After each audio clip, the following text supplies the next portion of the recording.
ஒரு சில movie dialogue பார்த்திங்கன்னா, நம்ம லைஃப்பில் ஏதோ ஒரு சிச்சுவேஷனில் நமக்கு கனெக்ட் ஆகும். இது போல தான் இன்ஸ்டாவில் 2 டேஸ் பிஃபோர் ரீல்ஸ் பார்த்துட்ருக்கும்போது துல்கர் சல்மான் மூவி நேம் தெரியல, நீங்கள் தெரிஞ்சால் கமெண்ட் பண்ணுங்கள். அதில் என்ன சொல்லியிருப்பாங்கன்னா, ஒன் டேயில் நமக்கு பிடிக்காத ஹாஃப் அன் ஹவருக்காக நம்ம அந்த ஒன் டே வெறுத்துடக்கூடாதுன்னு. நிஜமாலுமே என்ன ஒரு பாசிட்டிவிட்டி. இந்த டயலாக் வந்து அடிக்கடி வந்து எனக்கு கண்டிப்பாக சிங்க் ஆகும் என்னுடைய லைஃப்பில்.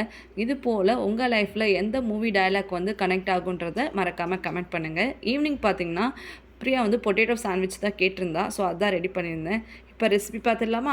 அதுக்கு வந்துட்டு ஃபஸ்ட்டு கொத்தமல்லி, புதினா, இஞ்சி, பச்சை மிளகா, உப்பு போட்டு க்ரீன் சட்னி ரெடி பண்ணிக்கோங்க. நெக்ஸ்ட்டு ஸ்டஃபிங்க்கு எண்ணெய், சீரகம், வெங்காயம், பச்சை மிளகா, ஸ்பைசஸ், வேக வைத்த உருளைக்கிழங்கு போட்டு ஸ்டஃபிங் ரெடி பண்ணிவிட்டு ப்ரெட்குள்ளே நல்லா ஸ்டஃப் பண்ணிவிட்டு 2 சைடுமே நல்லா டோஸ்ட் பண்ணி எடுத்திங்கன்னா சூப்பரான பொட்டேட்டோ சாண்ட்விச் வந்து ரெடி ஆகிடும். நீங்களும் வீட்டில் வந்து ட்ரை பண்ணி பாருங்கள். இன்றைக்கி ஈவினிங் வந்து நானும் பிரியாவும் இதாக சாப்பிட்டு நல்லா என்ஜாய் பண்ணோம். நாளைக்கு மினி வாக்கில் பார்க்கலாம்.